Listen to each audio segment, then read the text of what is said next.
محمد صلوات اللهم صل على محمد وآل محمد وعجل فرجهم صل على محمد وآل محمد وعجل فرجهم. السلام علیکم ورحمۃ اللہ وبرکاتہ. وعلیکم السلام. ایک سورہ فاتحہ ہدیہ کیجیے تمام شہیدان کربلا سیران کربلا کی خدمت میں اور ان کے توسط سے تمام مومن و مومنات مرحومین کے احسان ثواب کے لیے.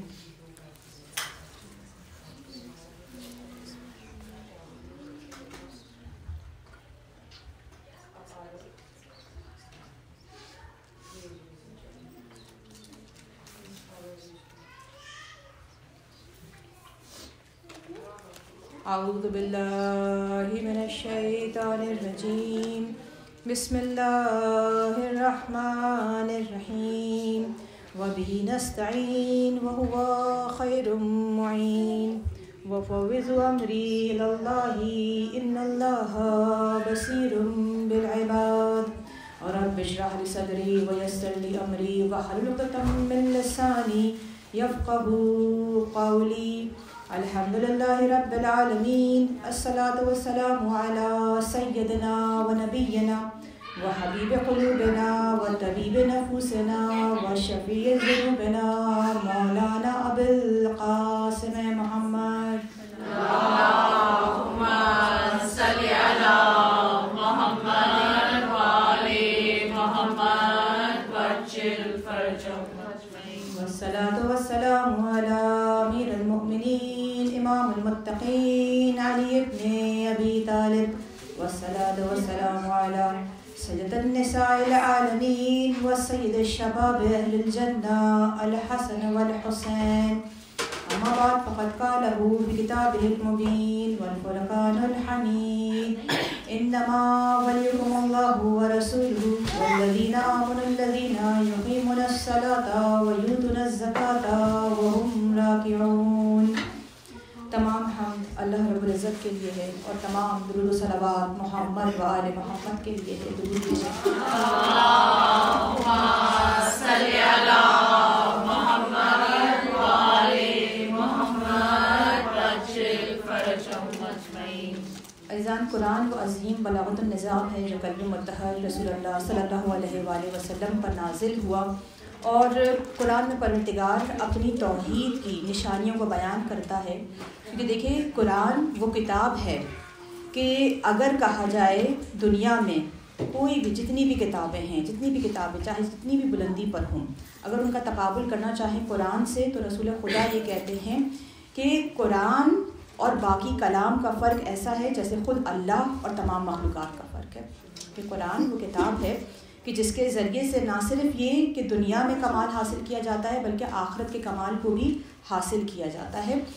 اور قرآن میں جو پروردگار اپنی آیات کو بیان کر رہا ہے، ہمیں معلوم ہونا چاہیے. ہمارے پاس قرآن کتاب ہم سب مسلمانوں کے گھروں میں موجود ہے اور ہمہ وقت قرآن کی تلاوت ہو رہی ہے. تمام جتنے بھی آپ دیکھ لیجئے کہ مسلمان چاہے کسی بھی فرقے سے تعلق رکھتے ہوں، ان کے پاس ان کے گھر میں قرآن موجود رہے گا. رمضان المبارک جس میں اس قدر قرآن تمام کیا جاتا ہے، حافظان قرآن بن رہے ہیں.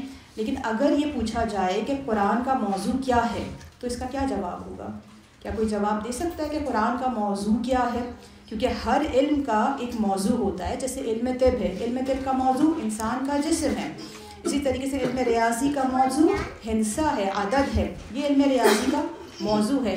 مختلف جو علوم ہیں وہ موضوعات رکھتے ہیں. ہر علم کا ایک ٹاپک، ایک موضوع، سبجیکٹ جس کو ہم کہتے ہیں. قرآن کا موضوع کیا ہے؟ قرآن کا موضوع خود خدا ہے، اللہ کی توحید ہے.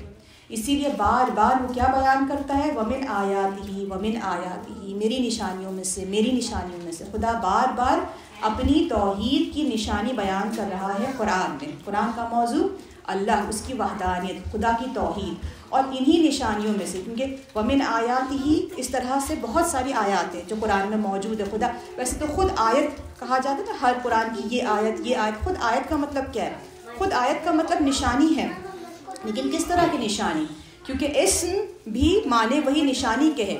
علم نشانی کے معنی میں ہے. جو علم ہم بلند کرتے ہیں جس کو ہم اردو میں جھنڈا کہتے ہیں, علم ہم سب جانتے ہیں کہ علم ایسی چیز, ایسی علامت سے ہے کہ جسے جب بلند کیا جائے تو جو بھی نہضت اسے بلند کر رہی ہے پہچان لی جائے. وہ قوم یا جو ایک لشکر جو چلا ہے وہ اپنے آپ کو پہچانوا سکے اس علم کے ذریعے سے. نشانی کے معنی میں, اسم نشانی کے معنی میں کہ یعنی اسم ہم سب کا نام ہے اور اس اسم کے ذریعے سے ہم پہچان لیے جاتے ہیں.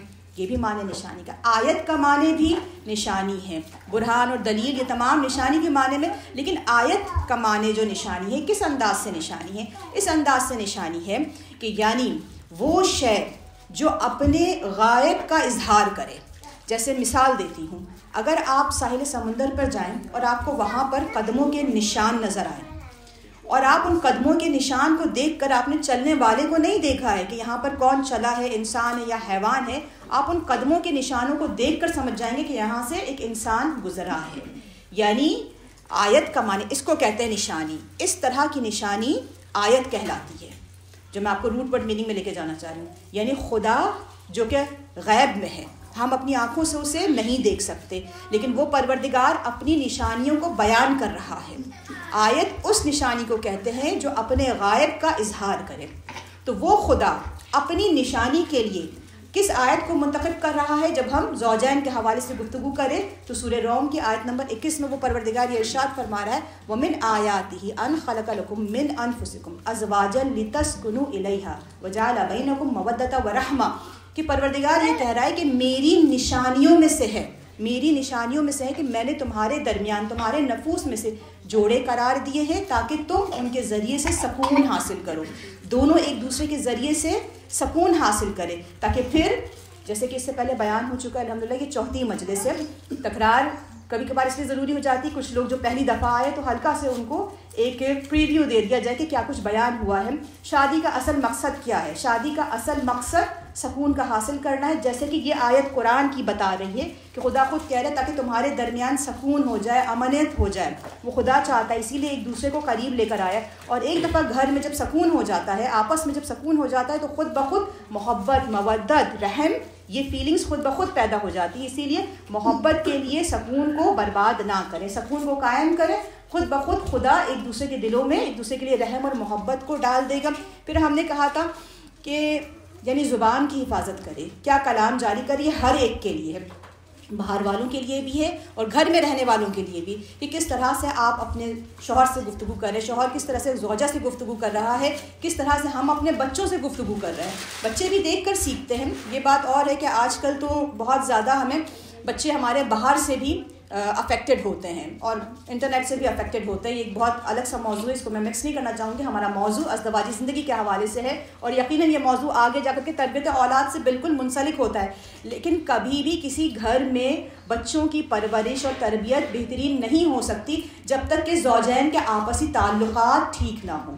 اگر زوجین کے آپسی تعلقات درست نہ ہو, آپس میں مہر و محبت نہ ہو, تو اس کا ایک نتیجہ فوراً جو اولاد لیتی ہے وہ یہ کہ میں شادی نہیں کروں گا یا میں شادی نہیں کرنا چاہتی, کیونکہ وہ دیکھتی ہے کہ گھر میں نا امنیت ہے, گھر میں امن و سکون نہیں ہے. وہ شادی سے خوفزدہ ہوتے ہیں پھر ایسے بچے جن کے ماں باپ میں زیادہ لڑائیاں ہوتی ہیں. لہٰذا اس کے فوراً بعد تربیت کا مرحلہ آتا ہے, لیکن اس سے پہلے یہ ہے کہ زوجین خود اپنے آپسی رشتے کو کس طریقے سے یعنی ایک پیسفل لائف کے ساتھ گزار سکتے ہیں, ایک دوسرے کے ساتھ زندگی کس طرح سے خوشگوار بنا سکتے ہیں اپنے آپسی رشتوں کو. اس کے لیے بہت سارے ٹپس ہیں, ان میں سے ایک جو پوری مجلس اسی کے لیے بیان کی گئی تھی کہ زبان کی کیسے حفاظت کرنی ہے, کہ تمہارا کلام تمہاری عقل کی گواہی دیتا ہے. مولا کی کتنے ہی سارا کلام مولا نے نہج البلاغہ میں جو صرف زبان کے لیے, اپنے کلام کے لیے, کہ جس کی عقل کامل ہوتی ہے اس کا کلام کم ہو جاتا ہے, جو زیادہ کلام کرتا ہے اس کی غلطیاں زیادہ ہو جاتی ہیں, جو زیادہ غلطیاں کرتا ہے اس کی حیا کم ہو جاتی ہے, جس کی حیا کم ہو جاتی ہے اس کے تقویٰ کم ہو جاتا ہے, اس سے گناہ زیادہ ہو جاتے ہیں. اور جب تقویٰ کم ہو جاتا ہے تو اس کا دل مردہ ہو جاتا ہے, اور جب دل مردہ ہو جاتا ہے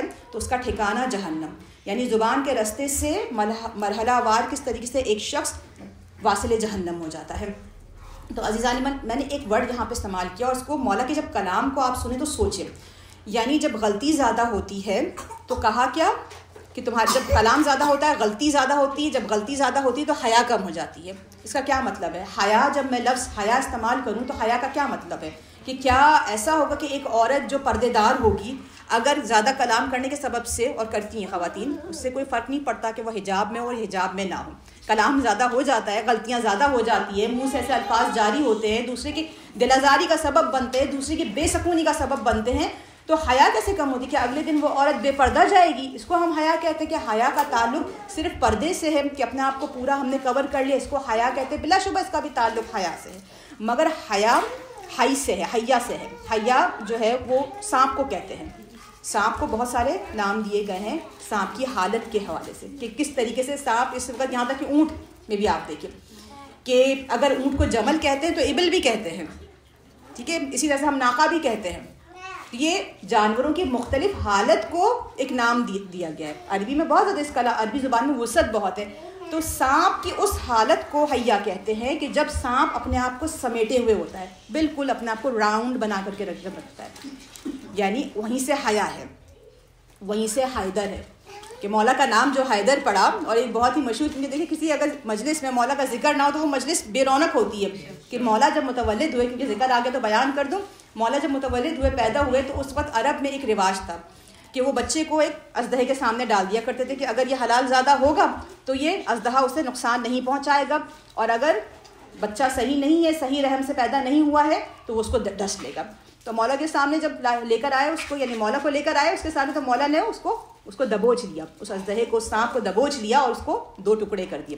جب اس کے 2 ٹکڑے کر دیے، اس کو چیر دیا، تو لوگوں نے کہا حیا در، یعنی سانپ کو در کر دیا، درا کر دیا، اس کو چیر دیا، تو وہاں سے حیدر نام پڑا۔ ایک نعرہ حیدری یا علی یا علی یا علی مدد حق ہے،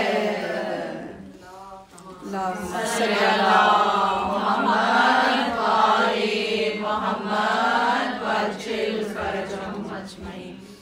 تو حیا یعنی کہ سانپ کی وہ حالت کہ جب سانپ بالکل راؤنڈ رول ہوا ہوا ہو، بالکل سمیٹا ہوا ہو، یہیں سے یعنی ہم اپنے آپ کو سمیٹ لیں۔ کس چیز سے سمیٹ لیں؟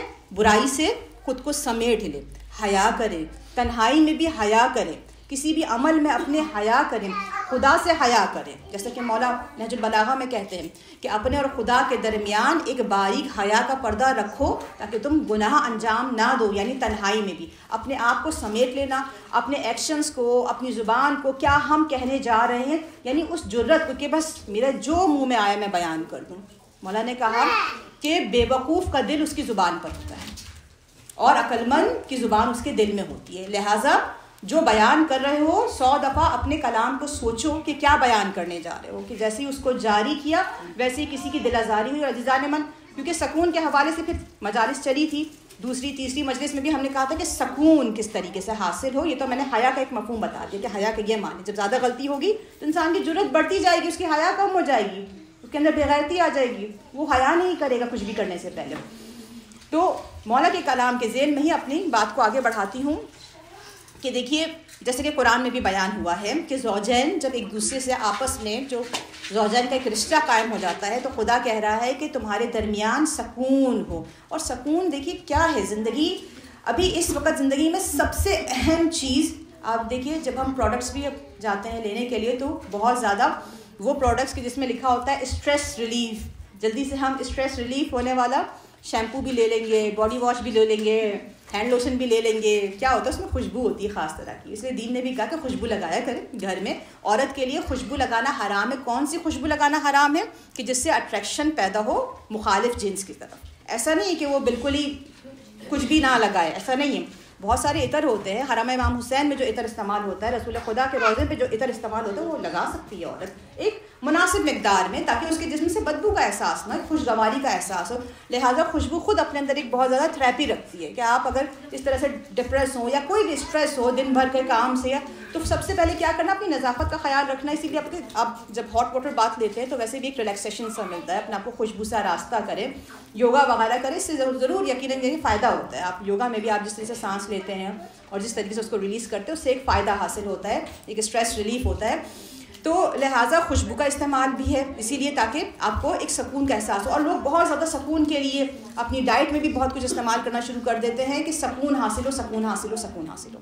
لیکن کسی کا ایک رویہ یا کسی کی ایک بات، وہ جتنی پروڈکٹس استعمال کیے ہیں اور جتنا بھی یوگا کیا ہے وہ سارا سکون برباد ہو جاتا ہے۔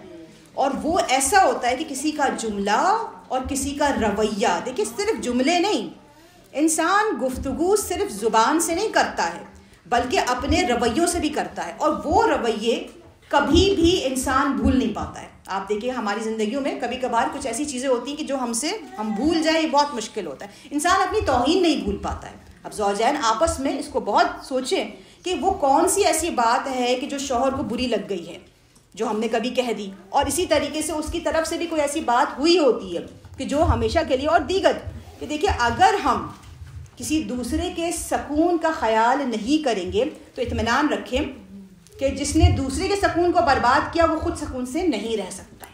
یہ ایک طبعی اصول ہے. اچھا یہ اصول بھی کس کے لیے ہے کہ اگر کسی نے کسی کے سکون کو برباد کیا, جزاک اللہ, درود بھیجیں محمد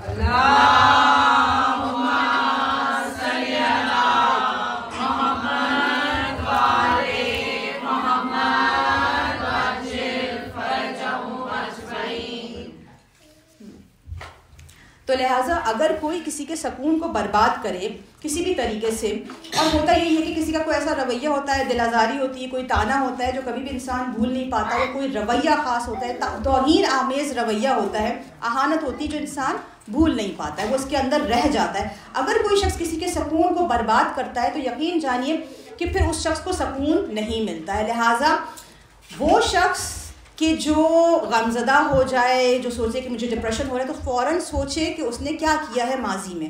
اگر خدا اس کی بھلائی چاہتا ہے تو اس کے گناہ کو یاد دلا دیتا ہے, اور اگر خدا اسے اسی گناہ کے حوالے کر دیتا ہے تو اس کو کبھی بھی اپنا گناہ یا اس کو غلطی کا احساس نہیں ہوتا. لہٰذا ہم دو طرح کے لوگ دیکھتے ہیں. ہم بعض دفعہ کچھ ایسے ظالم اور جابر دیکھتے ہیں جو بہت آرام سے اپنی پوری زندگی گزارتے ہیں, کوئی مسئلہ نہیں ہوتا, ساری زندگی آرام سے گزارتے ہیں. ایک سوال ہے کہ بھائی ان کو نہیں احساس ہو رہا انہوں نے دوسروں کے سکونوں کو کتنا تباہ برباد کیا, تو خوب فرعون کو آخر وقت تک احساس نہیں ہوا تھا. یہ وہ لوگ ہوتے ہیں جنہیں خدا ان کے حال پر چھوڑ دیتا ہے اور ان کے لیے آخرت کا عذاب ہوتا ہے. ان کو آخرت کے لیے رکھا ہوتا ہے کہ انہیں دنیا میں کچھ نہیں ہوگا. لیکن مومنین کے لیے, مومن کے لیے خدا حتف الامکان خدا ایسے مواقع پیدا کرتا ہے کہ اسے دنیا میں اس کے گناہوں کی سزا مل جائے. کبھی اس کے دل یعنی اس کا دل اداس ہوگا, یا کبھی اس کے دل میں ایک عجیب سی کیفیت پیدا ہوگی, یا بے چینی ہوگی, یا مثلاً مختلف قسم کے مسائل درپیش ہوں گے, ان کے ذریعے سے اس کے گناہ بھی دھل جاتے ہیں, اس کے گناہ معاف ہو جاتے ہیں. لہٰذا مومن کے لیے اس دنیا میں ہیں, اور یہ بہتر ہے کیونکہ ہم بار بار دعائے کمیل میں کیا پڑھتے ہیں کہ پروردگار میں اس آخرت کی بپتا کو کیسے برداشت کروں گا, جبکہ میں اس دنیا کی تھوڑی سی مصیبتوں کو برداشت نہیں کر سکتا, جبکہ تو نے خود کہا ہے کہ آخرت کی مصیبت بہت عظیم ہے. آخرت میں ہم دنیا میں اپنے آپ کو, اپنے دامن کو چھپا سکتے ہیں, لیکن آخرت میں کوئی اپنے دامن کو نہیں چھپا سکے کیونکہ اس کا پورا وجود اس کے اعمال کی عکاسی کر رہا ہوگا, کہیں چھپ نہیں سکتا. آخرت کی ذلت کبھی انسان, یعنی کہ خدا خود قرآن میں کہہ رہا ہے بار بار, اور معصومین کے قول کے ذیل میں آپ یہ دیکھیں کہ معصومین بیان کر رہے ہیں, یہاں تک کہ قرآن پڑھتے ہیں اور معصوم کا چہرہ, معصوم کے چہرے کا رنگ تبدیل ہو جاتا ہے. ہم اور آپ ظاہر سی بات ہے ہمیں پھر نہیں پتہ.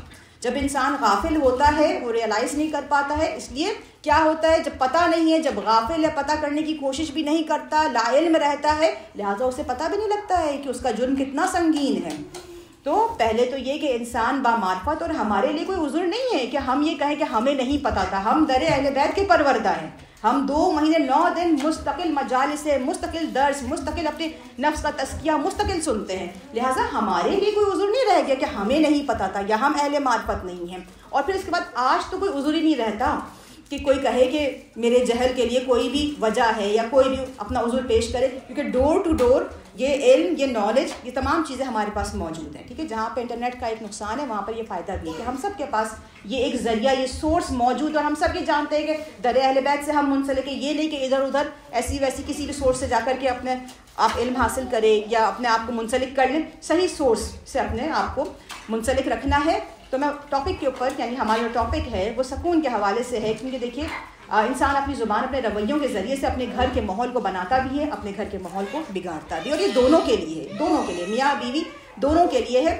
اور بہت ساری, جیسے مثلاً کہ اگر ہم کس طریقے سے شکایت کیسے کریں, اگر ہمیں سامنے والے کے رویے سے شکایت ہے تو کس طریقے سے, how to file a complain, کیونکہ ہوتا ہے 2 لوگ ایک جیسے نہیں ہیں, ایک دوسرے سے کچھ نہ کچھ ظاہر کچھ شکوہ ہوتا ہے. تو اس کے لیے بھی میں نے آپ کی خدمت میں یہ بیان کیا تھا کہ کس طرح سے اپنی بات کو پیش کرنا ہے. بات کو پیش کرنے کا آرٹ یہ تو ہونا چاہیے نا, اتنے عرصے سے کسی کے ساتھ رہ رہے ہیں تو کم سے کم اتنا تو سمجھ میں آ جانا چاہیے کہ اس سے بات کیسے کرنی ہے اور کب کرنی ہے. یہ نہیں کہ جب وہ بھوکا ہو, یہ نہیں کہ جب وہ نیند سے بےحال ہو رہا ہو, جب وہ بالکل یا اسٹریس میں ہو. یہ تمام وہ مواقع کہ اگر آپ نے اس سے بات کرنے کی کوشش کی یا اس نے ہم سے بھی بات کرنے کی کوشش کی تو اس وقت ہم سننے کے لیے تیار نہیں ہیں. صحیح بھی بات ہوگی, میں تھکی ہوئی ہوں, میں بھوکی ہوں, میری نیند پوری نہیں ہوئی, مجھ سے نہیں سنا جائے گا کہ بھائی اس وقت میں مزید اپنے اوپر نہیں لے سکتی. ایسا ہی ہوتا ہے نا. تو لہٰذا اپنے شوہروں کو بھی جب آپ اپنا کچھ بھی بیان کرنا چاہیں کہ یہ مسئلہ ہے تو یہ بھی سوچ کر کے بیان کریں کہ اس وقت وہ کس کنڈیشن میں ہے, اس کی کنڈیشن ایسی ہے یا نہیں ہے, موقع کیا ہے. اور دوسرا یہ کہ بعض دفعہ بیان کر دیں, بہت پیار سے بھی, بہت اچھے سازگار ماحول میں بھی بیان کریں, بات پھر خراب ہو جاتی ہے. تو بات یہ کہ پھر ہم کمپرومائز کب کریں گے, ہم صبر کب کریں گے. ہم یہ کیوں چاہتے ہیں کہ ہماری زندگی میں سب بالکل خیر خیر خیر خیر ہو, تو پھر امتحان کہاں ہے کہ وہ پروردگار یہ کہہ رہے وَلَنَبْلُوَنَّكُمْ بِشَيْءٍ مِّنَ الْخَوْفِ وَالْجُوعِ وَنَقْصٍ مِّنَ الْأَمْوَالِ وَالْأَنفُسِ وَالثَّمَرَاتِ وَبَشِّرِ الصَّابِرِينَ. وہ جو صابرین کو بشارت دی ہے خدا نے, تو پھر وہ کس کے لیے ہے؟ پھر ہم صبر کب کریں گے؟ دنیا پرفیکشن کے لیے نہیں ہے, دنیا دار امتحان ہے. یہ امتحان کے لیے ہم یہاں پر آئے ہیں, تو وہاں پر صبر کا مقام ہے. مولا نے کہا کہ اگر بے عیب انسان تلاش کرو گے تو تنہا رہ جاؤ گے. لیکن اب یہ ہے کہ ٹھیک ہے, ہم ایک دفعہ دیکھتے ہیں کہ اگر سامنے والے میں یا ہمارے شریک حیات میں کیا نہیں ہے. اور کل اس حوالے سے بیان کیا تھا کہ ہمیں تقابل نہیں کرنا ہے, کس کے پاس کیا ہے یہ نہیں دیکھنا ہے. اور ایک حدیث جو تھوڑی سی نامکمل رہ گئی تھی اور بات کہیں اور چلی گئی تھی کہ امام صادق نے یہ فرمایا کہ اگر کوئی شخص یہ چاہتا ہے کہ وہ غنی ہو جائے, غنی یعنی دولت مند ہونے کا ایک احساس, یہ نہیں کہ پیسہ زیادہ آ جائے. اور وہیں سے بھی بات نکل گئی تھی کہ کتنے سارے ایسے دولت مند ہیں جب آپ ان کے پاس بیٹھے تو فقیروں جیسی باتیں کریں گے, وہ مستقل چیزوں کی باتیں کریں گے, ان کو یہ چاہیے, مستقل ہے بھرا ہوا ہے اور چاہیے, فقیروں جیسی باتیں. غنی وہ ہے کہ جس کے دل میں غنایت ہو, جس کے لیے وہ اس کے لیے انف ہو چکا ہو جو کچھ اس کے پاس ہے. تو مولا یہ کہتے ہیں کہ اگر کوئی شخص چاہتا ہے کہ اس کا دل غنی ہو جائے, وہ غنی ہو جائے, تو کیا کرے, جو دوسروں کے پاس ہے اس پہ نگاہ نہ کرے بلکہ وہ دیکھے جو خود اس کے پاس موجود ہے. دیکھیں کہ ہمارے پاس کیا کچھ موجود ہے اور ہمارے شریک حیات میں کتنی ساری کوالٹیز ہیں. جب آپ اس کی کوالٹیز کی طرف دیکھیں گے ایک پازیٹیوٹی کی طرح, ہمیشہ اس کے ساتھ شاکی نہیں ہونا ہے, اس سے شکوہ نہیں کرنا ہے, مسلسل اس کی تنقید نہیں کرنا ہے. آپ دیکھیں کہ اس میں پازیٹیوٹی کتنی ہے, تو پھر خود بخود دل میں ایک نرمی کا احساس ہوگا. بے عیب انسان تلاش کرو گے تو تنہا رہ جاؤ گے. مولا نے کہا کوئی بھی بے عیب نہیں ہوتا, ہمارے اندر بھی عیب ہوتا ہے. آپ ان سے پوچھیں کہ وہ ہماری کتنی باتوں کے اوپر کمپرومائز کر رہے ہوتے ہیں. تو لہٰذا ہمیں ایک پوائنٹ پر آ کر کے کمپرومائز کرنے کی ضرورت ہوتی ہے, اور یہ دونوں کے لیے ضروری ہے. تو اس کی اچھی خوبیوں کو دیکھیں, کیا میرے پارٹنر میں کیا کیا خوبیاں موجود. تقابل نہیں کریں, کسی کا کسی سے کوئی مقابلہ نہیں. ہر انسان ایک دوسرے سے مختلف اور یونیک ہے, ایک دوسرے سے منفرد ہے. اسی لیے ہمارے تھم پرنٹس بھی ایک دوسرے سے میچ نہیں کرتے. طبیعت میں فرق ہے, اسی لیے تو یہ چیلنج ہے نا, دنیا ایک چیلنج ہے, اسی لیے تو ہمیں اس دنیا میں بھیجا گیا ہے. اب جس نقطے کو میں آپ کے سامنے پیش کرنا چاہتی ہوں, کیونکہ ماشاءاللہ آپ تمام میرڈ ہی ہیں, بچے تو ابھی اسکول میں ہیں, لہٰذا بہت مہم ہے. دیکھیے خدا نے یہ جو رشتہ بنایا ہے, رشتہ ازدواج, سب سے پہلا رشتہ ہے اپنی توحید کے لیے. دنیا میں حضرت آدم کو بنانے کے بعد حضرت حوا کو خلق کرتا ہے وہ پروردگار کے. اکیلے تنہا آدم کی عبادت کافی نہیں تھی, لہٰذا حوا کو خلق کیا تاکہ تنہا نہیں, ایک اجتماع کے طور سے, خانوادہ کی صورت میں, ایک پوری ٹیم ورک کی صورت میں. وہ خدا کہتا ہے کہ اب میرے دین کے لیے تم کام انجام دو. تو پہلے تو ضروری ہے کہ زوجین کے درمیان ایک محبت ہو, ایک التفات ہو. تو ایک دوسرے کے جب قریب آتے ہیں, ایک چیز جو بہت امپورٹنٹ ہے, اور خاص طور سے جب بچے ہو جاتے ہیں, تھوڑا سا ٹائم گزر جاتا ہے, مثال کے طور پر 5, 6, 7, 8 سال گزر جاتے ہیں, جب ہم بہت زیادہ بچوں میں خواتین بزی ہو جاتی ہیں. یہ دیکھیے کہ خواہشات جو ہوتی ہیں جو اللہ نے ہمیں دی ہے, جو ہمیں شہوت جس کو ہم کہتے ہیں, تو شہوت بری چیز نہیں ہے. یہ میں پہلے بھی بیان کر چکی ہوں کہ شہوت پچھلے سال, ویسے تو پچھلے سال تو کیا ابھی ایام اعضاء میں جو شروع کے 10 دن میں جو کچھ بیان کیا, اگر میں آپ سے پوچھوں تو بہت مشکل ہے کہ وہ آپ ریٹریو کر پائے. پچھلے سال بیان کر چکی ہوں کہ شہوت جو ہے وہ انسان کی سروائیول کے لیے. اب شہوت ہم کس کو کہتے ہیں؟ بھوک بھی شہوت ہے, پیاس کا لگنا, بھوک کا لگنا, نیند کا آنا, ہر وہ چیز جو جانور میں موجود ہے اس کے جسم کی سروائیول کے لیے, یہ تمام چیزیں شہوت کہلاتی. اسی طرح سے جنسی خواہش کہ جانور میں بھی موجود ہے, ہمارے اندر بھی موجود ہے. کیوں ہے؟ خدا نے رکھا ہے, ایسا نہیں کہ اس کو ہم نے خود سے کریٹ کیا, یہ ہم نے نہیں کیا, یہ خدا نے ہمارے اندر رکھا ہے. بھوک کو رکھا ہے, پیاس کو رکھا ہے, لباس پہننے کی خواہش کو رکھا ہے, دیگر جنسی خواہش کو رکھا ہے. کیوں؟ تاکہ انسان کی بقا ہو سکے, انسان کا سروائیول ہو سکے. بھوک نہیں ہوتی تو انسان مر جاتا, اسے احساس ہی نہیں, وہ غذا ہی نہیں پہنچاتا اپنے آپ کو، اس کا سروائیول نہیں ہو سکتا تھا. اسی طرح سے پیاس کا معاملہ، اسی طریقے سے ہمارے کپڑے لباس پہننے کی بھی انسان کے اندر خواہش، اس لیے انسان نت نئے طریقے کے نئے نئے لباس پہنتا ہے. وہ چھوڑ دے جو آج کل غرب زدہ معاشرے میں جو کیا تباہی ہے، اس کو تو ابھی میں ذکر بھی نہیں کر رہی ہوں، لیکن انسان کی فطرت میں ہے کہ وہ لباس پہنتا ہے، اسے لباس کی ضرورت کا احساس ہوتا ہے. اسی طریقے سے جنسی خواہش کا احساس ہے، یہ اللہ نے اس احساس کو رکھا ہے تاکہ مرد اور عورت ایک دوسرے کے نزدیک آئیں، قریب آئیں. اور جس طرح سے کھانے میں لذت ہے تاکہ کھانے کی طرف انسان متوجہ ہو، اسی طریقے سے اس خواہش میں بھی اس کی تسکین میں ایک لذت کو رکھا ہے. اور کیوں؟ کیونکہ تاکہ جب دیکھیں انسان کی ضرورت کسی سے وابستہ ہوتی ہے تو انسان اس کی طرف جھکتا ہے، اس کی طرف مائل ہوتا ہے، اس کی طرف بڑھتا ہے خود بخود، تاکہ یہ دونوں ایک دوسرے سے جدا نہ رہیں. کم سے کم اپنی اس ضرورت کے تحت مرد اپنی زوجہ اور زوجہ اپنے مرد کے قریب آئے.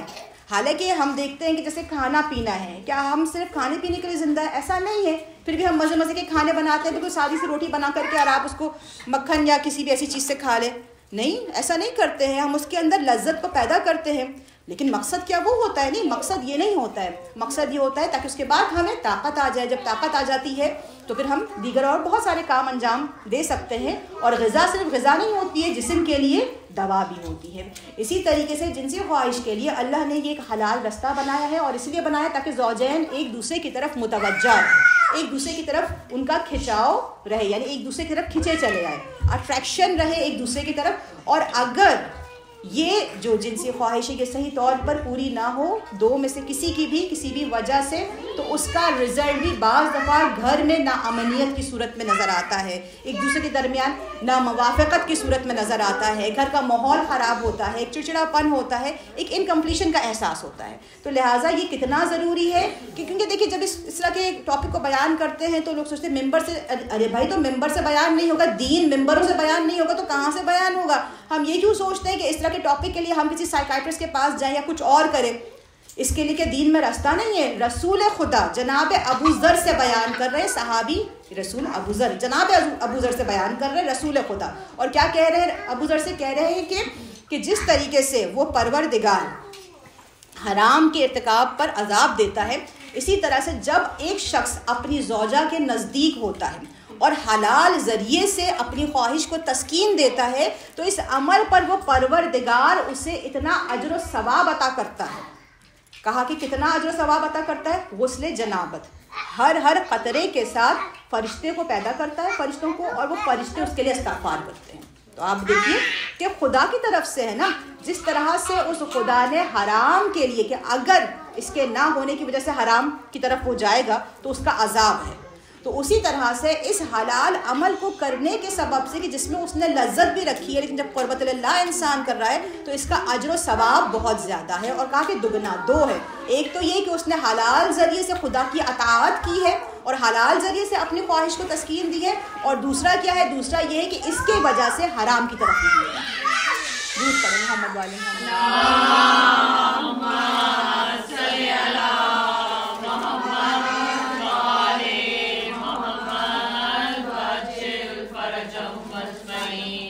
لہٰذا اس کا بھی خیال رکھنا بہت ضروری ہے. اور اپنے لیے یعنی کہ شوہر اور زوجین آپس میں ایک مناسب وقت کو اپنے لیے طے کریں. اور اس میں ماحول زیادہ عورت کے لیے ہے کیونکہ بعض دفعہ اکثر شوہر باہر ہوتا ہے، اور اگر دونوں ہی ورکنگ ہیں تو اس کا خیال رکھیں اور یہ زندگی اس سے خالی نہ ہو، کیونکہ پھر سرد مہری کا احساس ہوتا ہے، محبت میں کمی کا احساس ہوتا ہے. اسی لیے بہت زیادہ کہا گیا کہ نہ صرف یہ کہ عورت اپنے آپ کو آراستہ کرے بلکہ مردوں کے لیے بھی برابر سے کہا ہے کہ مرد بھی، مجھے نہیں پتا کہ بعض دفعہ جب احادیث بیان ہوتی ہیں تو بیان کرنے والے پورے طور سے کیوں نہیں بیان پہلے مردوں کے لیے کہا ہے کہ امام سجاد کی بھی حدیث ہے، امام صادق کی بھی حدیث ہے، کہا کہ مرد اپنے آپ کو آراستہ کرے اپنی زوجہ کے لیے، اور اسی طریقے سے زوجہ اپنے آپ کو آراستہ کرے، بناؤ سنگھار کرے اپنے شوہر کے لیے.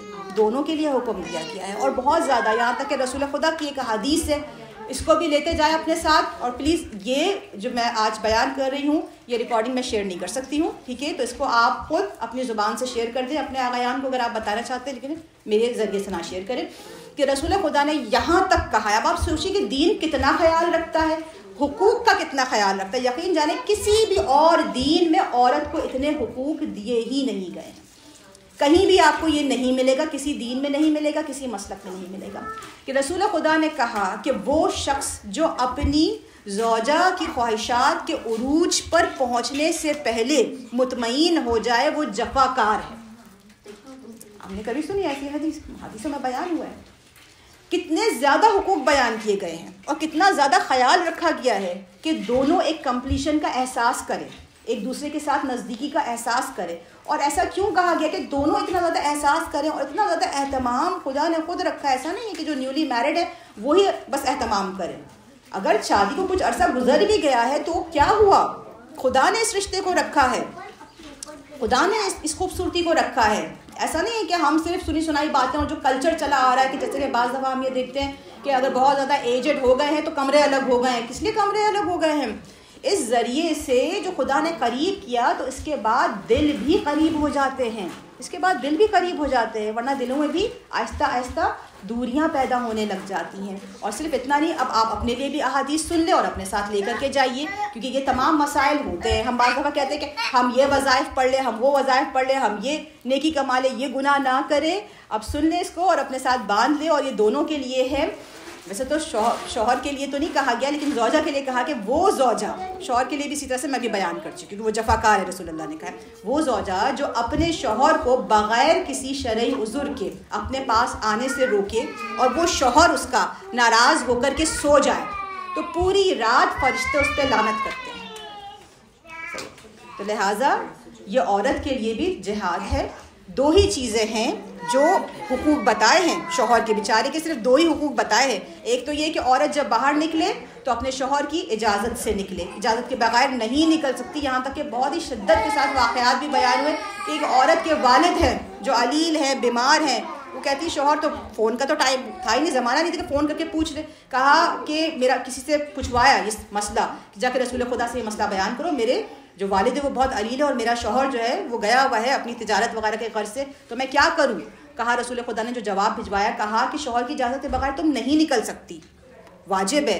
پھر دوبارہ سے کہ جب بہت زیادہ عدالت بڑھ گئی یہاں تک کہ ان کے والد کا انتقال ہو گیا، اس شوہر کے، اس زوجہ کے والد کا انتقال ہو گیا. جب انتقال ہو جاتا ہے تو پھر وہ سوال بھجواتی ہے، تو پھر دوبارہ سے یہ جواب آتا ہے رسول خدا کی جانب سے کہ تمہارے شوہر کی اجازت کے بغیر تم گھر سے باہر نہیں نکل سکتی. اب بات یہ ہے کہ وہ کانٹیکٹ ہی نہیں کر سکتی تھی. اب تو آج کا تو خیر دور ایسا نہیں ہے، لیکن یہاں پہ سنگینی کو بتایا جا رہا ہے. یہاں تک کہ جنازہ وغیرہ سب کچھ ہو جاتا ہے، تدفین ہو جاتی ہے، بعد میں شوہر آتا ہے. تو اب رسول خدا اس کے شوہر کو بلاتے ہیں اور کہتے ہیں کہ جا کر اپنی زوجہ کو یہ پیغام دو کہ مجھے بشارت ہوئی ہے تمہارے والد کے لیے کہ تم نے جو عمل انجام دیا ہے، جو خدا کی اطاعت کی ہے، خدا کی اطاعت ہوئی نا، تم نے جو خدا کی یہ اطاعت کی ہے تو اس کے سبب سے اس پروردگار نے تمہارے والد کے سارے گناہوں کو بخش دیا ہے اور جنت میں اعلیٰ مقام عطا کیا ہے. درود بھیجے محمد والے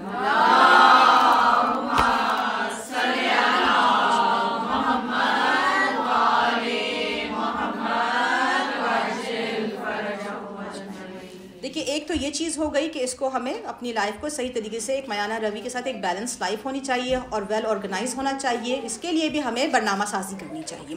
دوسری چیز یہ ہے کہ اپنی لوور یور ایکسپیکٹیشنس، کہ اپنی توقعات کو بہت زیادہ نہ بڑھائیں.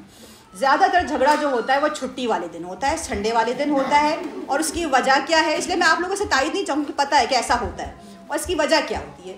ہوتا یہ ہے کہ سنڈے والے دن، چھٹی والے دن ہماری توقعات بڑھی ہوئی ہوتی ہے کہ آج تو چھٹی کا دن ہے بھائی، ہم پورے ہفتے تھک گئے ہیں، پورے ہفتے ہم نے کام کیا وغیرہ وغیرہ، آج میرا اسپیشل ڈے ہے.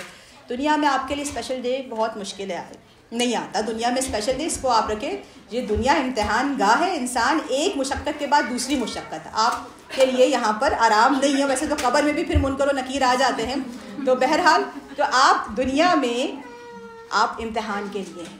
سنڈے والے دن ہوتا یہ کہ توقعات بہت زیادہ ہوتی ہیں. جب توقع زیادہ ہوتی ہے ویسے ایکسپیکٹیشن پوری نہیں ہو پاتی ہے. بھائی سامنے سے بھی ایک انسان ہی ہے نا، ایکسپیکٹیشن پوری نہیں ہوتی ہے. اس کے بعد ایک شکوے کی لمبی لسٹ ہوتی ہے کہ بھائی کیا فائدہ تھا اور فلاں اور فلاں.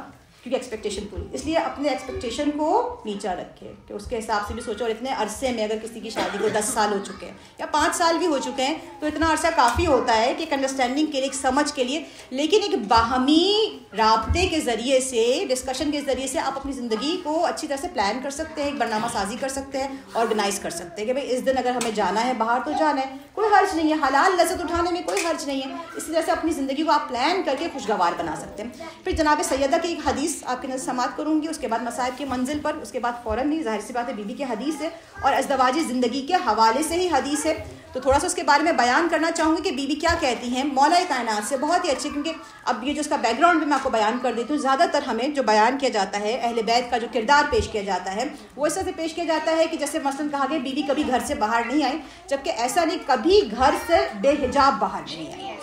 ورنہ تو سیدہ اور حسنین مولا علی اپنے خانوادہ کو کبھی کبھار صحرا میں لے کے جاتے تھے, جس کو ہم آؤٹنگ کہتے ہیں, حجاب کے ساتھ, پورے پردے کے ساتھ صحرا میں. ابھی یہی ہے اس کا بیک گراؤنڈ اس حدیث کا کہ اسی طریقے سے صحرا میں لے کر جاتے ہیں, کچھ دودھ ہے, کھجور ہے, روٹی ہے جناب سیدہ کے ساتھ اور امام حسن اور امام حسین کے ساتھ. اور اب وہاں پر جس کو ہم میٹ کہتے ہیں, ایک اپنا نیچے ایک غالیچہ بچھا کر کے بیٹھے ہیں اور اب ایک اچھا سا ماحول ہے. اور بی بی کہتی ہے کہ یا علی ہماری زندگی میں یہ 3 چیزیں نہیں ہیں.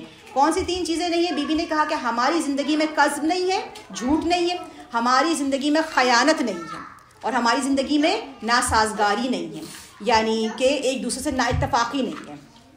یعنی بیوی یہ کہہ رہی ہیں کہ اچھی ازدواجی زندگی کے لیے جھوٹ نہیں ہونا چاہیے. جھوٹ کا سب سے بڑی سزا تو انسان کو دنیا میں کیا ملتی ہے؟ سب سے بڑی سزا یہ ملتی ہے کہ اب اس کی بات کا اعتبار ختم ہو جاتا ہے. اس کے علاوہ قرآن کے حساب سے کہ جو جھوٹ بولتا ہے تو اس کی گواہی قبول نہیں ہوتی ہے. تو جھوٹ کی سب سے پہلی سزا یہ ہوتی ہے کہ اس کا ٹرسٹ ختم ہو جاتا ہے.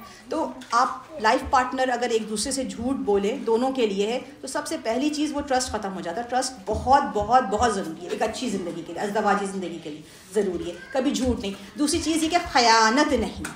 خیانت صرف مال نہیں ہے, مال میں بھی ظاہر سی بات ہے, شوہر کا مال ہے تو اس کی امانت ہے کہ اس کی اجازت کے بغیر نیکی میں بھی نہیں دے دینا ہے. اجازت نہیں ہے.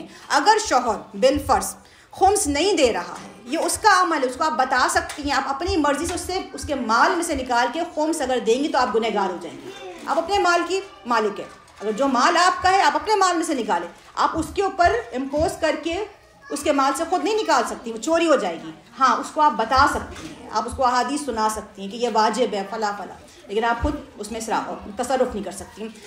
خیانت نہیں ہے. اور امام صادق علیہ السلام کی حدیث ہے کہ مولا یہ کہتے ہیں کہ دیکھو اگر تم دیندار کو پہچاننا چاہتے ہو کہ کون دیندار ہے تو مولا یہ کہتے ہیں کہ اس کے رکوع اور سجود کو نہ دیکھو کہ وہ کتنے طویل سجدے کرتا ہے, کتنے طویل رکوع کرتا ہے, بلکہ دیکھو کہ وہ سچ بولتا ہے یا نہیں بولتا. اور دوسرا کہا کہ جب امانت کا وقت آئے امانت داری کرتا ہے یا نہیں کرتا ہے. یہ امام نے بتایا کہ تمہارے دین کی نشانی ہے سچ اور امانت داری.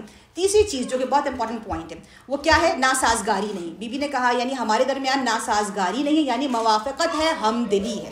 ہم دلی کا ہونا بہت ضروری ہے, ایک دوسرے کو انڈرسٹینڈ کرنا بہت ضروری ہے, ولو کہ ایک دوسرے سے مختلف ہیں, لیکن کم سے کم اگر مختلف بھی ہیں اور مختلف ہوتے ہیں.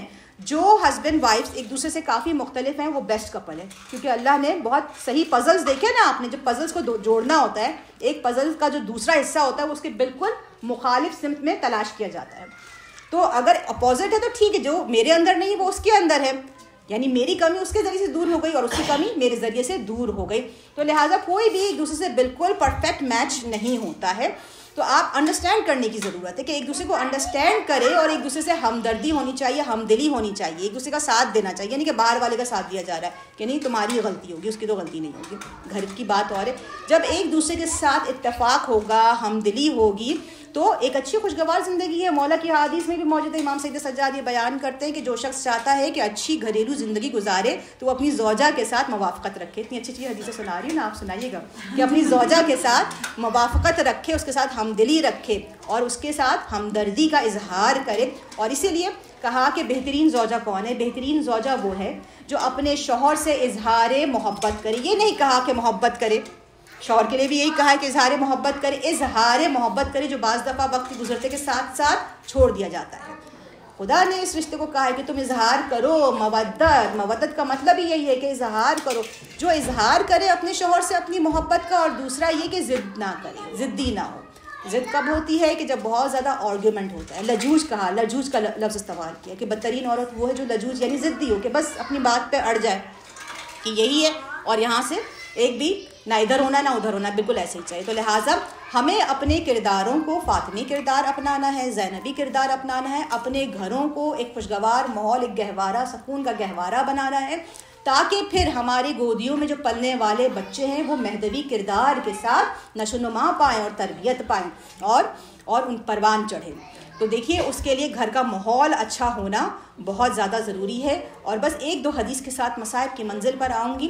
کہا کہ اگر کوئی زوجہ اپنے شوہر کو خدمت کرے, ایک گلاس پانی بھی پلائے, خدمت میں ایک گلاس پانی بھی واجب تو نہیں ہے نا, یہی کہا جاتا ہے کہ زوجہ کے اوپر واجب نہیں ہے, لیکن خدمت کرنا کتنا زیادہ اجر ہے کہ اگر خدمت کرے, ایک گلاس پانی بھی پلائے, تو وہ خدا جہنم کے 7 دروازے, جہنم کے 7 دروازوں کو بند کر دے گا اس کے لیے, اور جنت کے 8 دروازے ہیں, 8 دروازوں کو کھول دے گا. درود پڑھے محمد والے.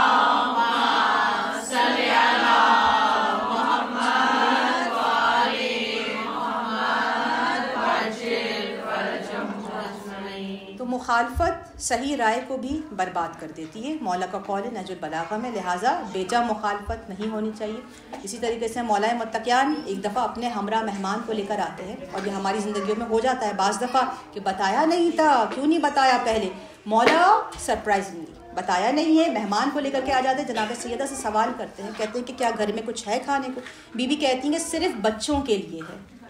پاکے سے رہتے تھے, کہا صرف بچوں کے لیے ہے, اور وہی کہا کہ وہی لے آؤ, وہی لا کر کے بغیر کسی بات کے. ہم بیوی کا کردار جب ہم سنتے ہیں, اہل بیت کا کردار سنتے ہیں, بہت خوش ہوتے ہیں. اہل بیت ہے وہ معصوم ہے, جب فضائل ہوتے ہیں ہم اہل بیت کو اپریشیٹ کرتے ہیں, ہمارے مولا ہیں. اور جیسے ہی کسی برائی کا وقت آتا ہے ہم کہتے ہیں دشمنان اہل بیت. ہم کبھی اپنے بھی تو آئینہ دل میں جھانک کر دیکھیں کہ یہ کردار جو ہمیں پیش کیے گئے ہیں کس لیے پیش کیے گئے ہیں, تاکہ ہم اس کو اپنائیں. لہٰذا مخالفت نہیں کرنی, مخالفت بیجا مخالفت نہیں ہونی چاہیے. وہ در کہ جس نے کبھی کسی سائل کو واپس نہیں لوٹایا, کسی بھوکے کو بھی واپس نہیں لوٹایا, اور پانی پلانے کا تو کام ہی بنو ہاشم کا کام ہی سقائیت کا کام تھا. مصائب کے منزل پر آج بی بی سکینہ اور علی اصغر, ان 2 مظلوموں کی پیاس پر قربان ہو جاؤں. آقا حسین کی مظلومیت کہ مولا علی اصغر کو گود میں لے کر چلے ہیں سوال آب کرنے. عزاداران حسین بہت شدید سخت ہے, انسان کبھی اس کے آگے ہاتھ نہیں پھیلا سکتا کہ جس نے اسے تکلیف دی ہو. آقا حسین کس کے سامنے ہاتھ سوال آب کرنے کے لیے سوال کیا نا مولا نے, کہا کہ اس کو پانی پلا دو, میرے بچے کو جو 3 دن کا پیاسا ہے, اس کی ماں کا دودھ خشک ہو سکتا ہے, میرے علی اصغر کو پانی پلا دو. کس سے سوال آپ کر رہے ہیں؟ ان سے سوال آپ کر رہے ہیں جو علی اکبر کے قاتل ہیں, جو عباس کے قاتل ہیں, جو اون و محمد کے قاتل ہیں, جو قاسم کے قاتل ہیں, جو تمام ایوان و انصار کے قاتل ہیں. ان سے سوال آپ کرنے چلے ہیں میرے مولا. ایک دفعہ میرے آقا نے صدا بلند کی, حل میں ناصر ینصرنا, کہ ہے کوئی جو میری مدد کو آئے, ہے کوئی جو اہل بیت کے حرم کے پردے کو بچا لے. بس علی اصغر نے خود کو جھولے سے گرا لیا, گہوارے سے گرا لیا. خیموں سے رونے کی آوازیں بلند ہوئی. مولا آئے خیمے میں, کہا کہ کیا بات ہے, کہا کہ مولا جب سے آپ نے صدا بلند کیے علی اصغر نے خود کو گہوارے سے گرا لیا ہے. مولا نے کہا کہ لاؤ میرے علی اصغر کو میرے پاس لا کر دو. مولا نے علی اصغر کو اپنی گود میں لیا, علی اصغر کے چہرے کے بالوں کو سمیٹا, رخساروں پر بوسہ دیا, اور ایک دفعہ علی اصغر کو تیار کرنا شروع کیا. ماں رباب دیکھ رہی ہے. ایک دفعہ ایک سفید پارچہ مولا بچھاتے ہیں, ننھے علی اصغر کو اس پر لیٹاتے ہیں. چاند جیسی صورت ہے, علی اصغر کے چہرے کو درست کرتے ہیں, کپڑوں کو درست کرتے ہیں. ننھی سکینہ پوچھتی ہے کہ اماں بابا علی اصغر کو کہاں لے کر جا رہے ہیں؟ ام رباب کہتی ہے بیٹا علی اصغر کو پانی پلانے لے کر جا رہے ہیں. ایک دفعہ سفید پارچے میں لپیٹتے ہیں اللہ تعالیٰ اسے, اور مولا اپنی ابا کے دامن میں علی اصغر کے چہرے کو چھپا لیتے ہیں. ہم بھی مائیں ہیں نا, جب کبھی ہمارے بچوں کے چہرے پر دھوپ پڑتی ہے تو ہم سے برداشت نہیں ہوتا.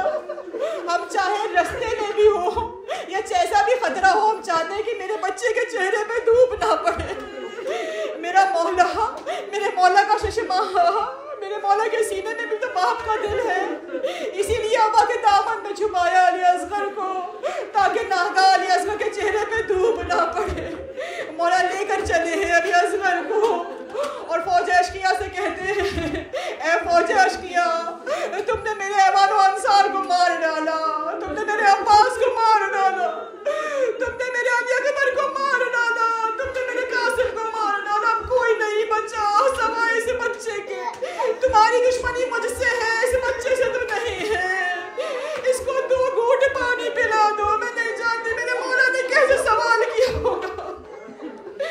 ایک ہی دفعہ ننھے علی اصغر کو کربلا کی گرم ریتی پہ رکھا, کہا یقین نہیں آتا تو خود دیکھ لو. ایک دفعہ علی اصغر نے اپنی سوکھی ہوئے ہونٹ پر اپنی سوکھی زبان کو پھیرا اور کلام کرنا چاہا. وہاں سے پسر سعد نے کہا اے حرملا کیا دیکھتا ہے, اتنا کلام الحسین, حسین کے کلام کو قطع کر دے. آقا حسین نے بڑھ کر علی اصغر کو اپنے گود میں واپس لے لیا. ایک دفعہ حرملا نے جب تیر کمان سے جوڑا تیر نیچے گر گیا, دوسری دفعہ تیر کمان سے جوڑا تیر نیچے گر گیا. پسر سعد نے کہا او حرملا میں تو تجھے بڑا شجاع سمجھتا تھا, تجھ سے ایک بچہ نہیں مارا جاتا. حرملا کہتا ہے میں تو مار دوں مگر میں کیا کروں, ایک بیوی برقع پوش اماں سے خیمہ آتی ہے اور حرملا اپنا تیر دیکھ اور میرے علی اصغر کا گلا دیکھ, نہ مار میرے بچے کو.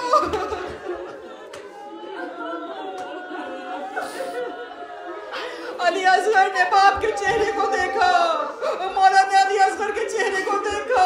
علی اصغر مسکرائے. جب بچہ مسکراتا ہے نا تو خود بخود لبوں میں مسکراہٹ آ جاتی ہے. مولا بے ساختہ مسکرا دیے ہوں گے علی اصغر کے چہرے کو دیکھ کے. اتنا کا 3 بھال کا تیر حرملا کی کمان سے روانہ ہوتا ہے. علی اصغر ایک کان سے دوسرے کان تک ذبح ہو گئے.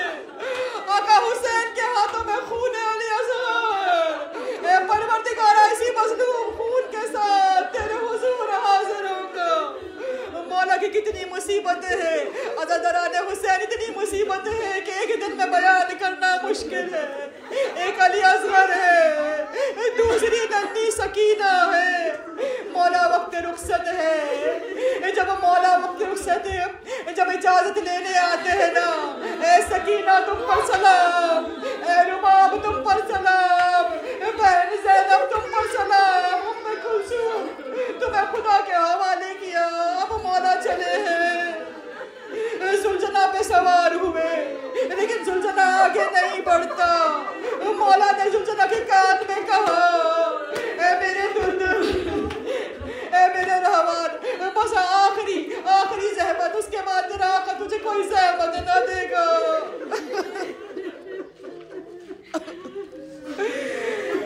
لیکن زلجنا نے اپنی گردن کو نیچے کر لیا. دیکھا کہ چھوٹی ننھی بچی ہے جو زلجنا کے سموں سے لپٹی ہوئی ہے. میرے بابا کے رحمان, میرے بابا کو نہ لے جا, جو بھی گیا واپس نہیں آیا. میرا بھیا علی اکبر واپس نہیں آیا, میرا چچا عباس واپس نہیں آیا, میرا علی اصغر واپس نہیں آیا. سکینہ التجا کرتی ہے میرے بابا کو نہ لے جا.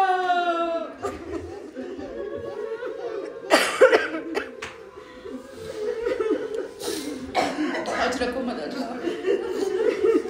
رونے کے لیے نام حسین کافی ہے. پروردگار ہمارے اس قلیل سے پرسے کو قبول فرما. بانیان محفل کی, حاضرین محفل کی جو بھی جائز حاجات ہیں, حاضرین مجلس کی پروردگار تمام کی حاجات قبول فرما. ہمیں اور ہماری اولادوں کو امام زمان کے بہترین ایمان و امثال میں شمار فرما. پروردگار ہمارے گھرانے کو فاطمی گھرانہ بنا دے, مہدوی گھرانہ بنا دے. پروردگار اس امت کے ہم کو امام زمان کے ظہور کے ذریعے سے دور فرما. وقت نظر میں آسانی فرما. پنجتن 5 کی زیارت نصیب فرما. قبر کے مولا کی زیارت نصیب فرما. آخر کی کٹن ترین مرحلات میں جناب سیدہ سلام اللہ علیہ شفاء نصیب فرما. اللہم شفاء ذنوب مکان حاضر امت کے حضور وعجل لنا ما ذنوب كلهم ورحم بريد ورحم بريد ورحمتك يا ارحم الراحمين وصلى الله على محمد وعلى اله وصحبه وسلم.